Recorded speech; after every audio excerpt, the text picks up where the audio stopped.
Shalom, shalom, peuple de Dieu. Je vous salue de partout, vous qui êtes en train de m'écouter. C'est moi, votre humble serviteur, le prophète Jean-Luc Amani. J'ai quelques messages prophétiques de la part du Seigneur à vous donner, mais je ne vais pas les donner en ordre, c'est-à-dire je vais mélanger de messages. Prions. Éternel des armées, Dieu d'Abraham, Dieu d'Isaac, Dieu de Jacob, je remets ces messages à ton peuple et je demande que tu sois celui qui domine et celui qui soit avec ton peuple pour l'écouter. Au nom de Jésus, Amen. Il y a presque une semaine que j'ai écrit sur mon Facebook et j'ai posté un message. C'était la même semaine, je me souviens. Si vous pouvez aller sur mon Facebook qui s'appelle Vladimir, à la date du 22, c'était un dimanche. Et quand j'avais écrit de prier, j'avais demandé qu'on prie pour le prince Charles. C'est juste quelques jours avant que le prince Charles ne soit déclaré porteur de coronavirus. Aujourd'hui, nous sommes le 28 mars.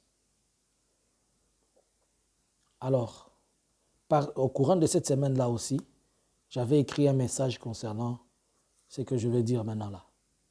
Je vis le président de la République démocratique du Congo, Félix Antoine Tshisekedi. Je l'ai vu tomber malade. Et il va prendre un avion pour aller se faire soigner en Belgique. Mais quand il va prendre un avion pour aller se faire soigner en Belgique, je ne sais pas pour quelle maladie exactement il va se faire soigner en Belgique. Mais est-il qu'il va venir en Belgique pour se faire soigner? Et quand il vient en Belgique pour se faire soigner, après s'être soigné, je le vois parmi les musiciens de Wenge Musica. Wenge Musica, c'est quoi? D'abord, le président malade et il vient en Belgique. Si le président doit être malade et venir se faire soigner en Belgique, c'est-à-dire il n'est pas sûr des soins qu'il peut avoir dans son pays et il n'est pas à mesure d'être soigné dans son propre pays puisque peut-être tout n'est pas bon pour lui. Ça manifeste déjà un état de manque de confiance vis-à-vis des institutions ou de tout ce qui l'entoure. Mais quand il est venu, je ne l'ai pas vu directement rentrer. Je le vois devenir musicien, mais musicien dans Wenge Musica. Wenge Musica se retrouve à Kinshasa. Donc, cette chute de santé peut le conduire à une prise de décision ou à devenir ces musiciens dans cet orchestre. Le Wenge Musica, c'est un orchestre populaire de la République démocratique du Congo vis-à-vis de ses fans, mais il n'est pas populaire vis-à-vis de tout le monde. C'est-à-dire, il ne sera que fanatisé par un groupe de gens qui sont à tendance de comprendre ce qu'il est en train de faire, mais il ne sera pas populaire vis-à-vis de tout le monde. Et ensuite, sortir de la présidence et devenir musicien, cela veut dire qu'il va perdre un certain positionnement, il va perdre un certain rang, puisque les musiciens de Wenge Musica, ils sont populaires vis-à-vis de leur orchestre, mais ils ne sont pas populaires vis-à-vis, ils ne sont pas acceptés dans toutes les classes. Or, le président, normalement, devait être accepté dans toutes les classes. Mais il y a une certaine classe dont Wenge Musica est accepté ou bien elle est agréée, mais pas sur les autres. Et pourquoi seulement l'orchestre Wenge Musica? Quelle est la chose qui cache ou bien qui est derrière Wenge Musica? Pourquoi pas l'image d'une autre chose? Or, les musiciens, ce sont des personnes que vous savez comme stars, à double vie. Les musiciens, ce sont des personnes à une vie de prétentieux, des gens qui sont prêts à flatter pour avoir des choses. Les musiciens, ce sont des personnes qui sont dans les business et qui ne sont pas dans leur propre business. Donc, comprenez que cette image de musicien comporte beaucoup de choses là-dedans. Et vous pouvez déjà définir le comportement d'une personne à partir de ça. Puisque quand on est musicien, on est premièrement pas stable dans son foyer. Permettez-moi, je vais dire des choses. On n'est déjà pas stable dans son foyer, un musicien a 2 ou 3 femmes, 3 maîtresses. Est-ce que c'est ce que cela veut dire pour celui-ci? Je ne sais pas. Un musicien est un bon parleur, mais pas un faiseur. Un musicien, c'est un flatteur. Un musicien, c'est une personne idolâtre, puisqu'il vénère les femmes, il vénère l'argent. Donc, d'office, il est éloigné de Dieu, puisqu'il vénère les choses de ce monde. Donc, comprenez, si Dieu va montrer l'image de cet homme qui devient un musicien, c'est qu'il comporte en lui beaucoup, beaucoup de choses. Je l'ai toujours dit qu'il cherche Dieu, mais on ne comprend pas. Un jour, Dieu permettra.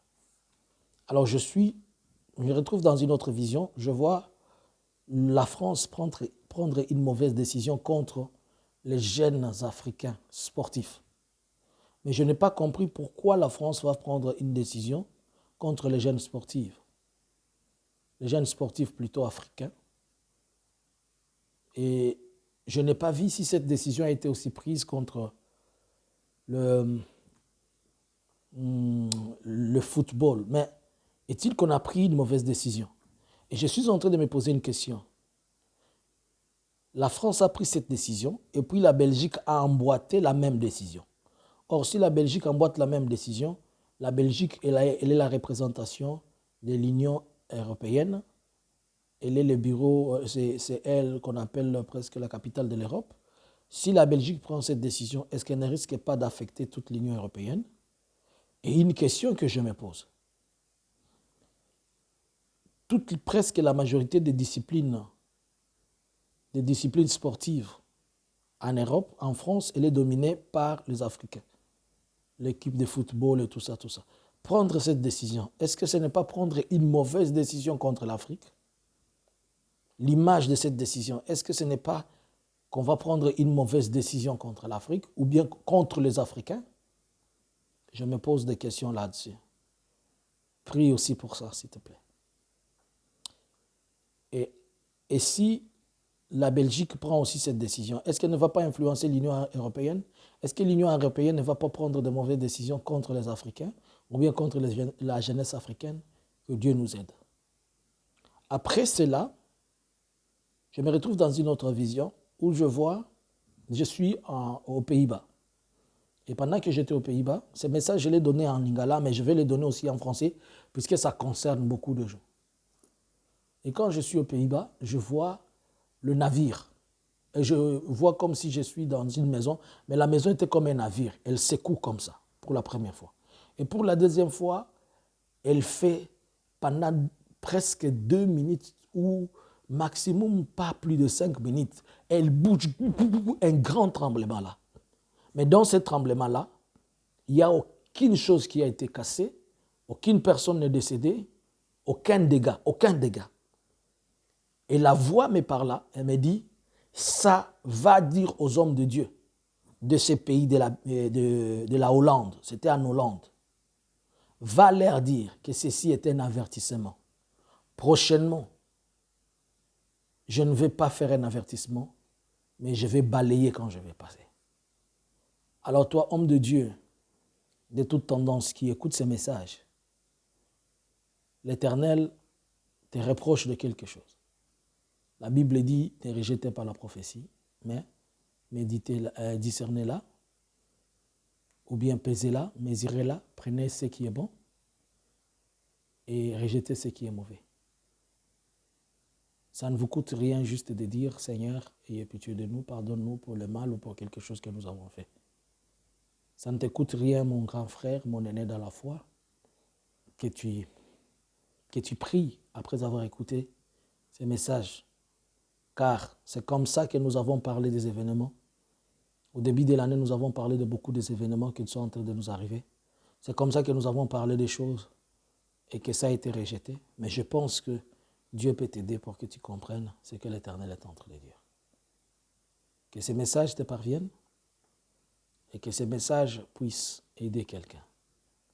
Et qu'au travers de ces messages, que tu sois la personne qui a été édifiée et que Dieu le Dieu d'Abraham, le Dieu d'Isaac, le Dieu de Jacob soit avec toi. C'était moi, Jean-Luc Amani. Mon contact le plus simple, c'est le plus 46 73 95 76 742. Abonne-toi à la chaîne La Vérité et tu recevras de toutes mes mises à jour. Que Dieu vous bénisse. Amen.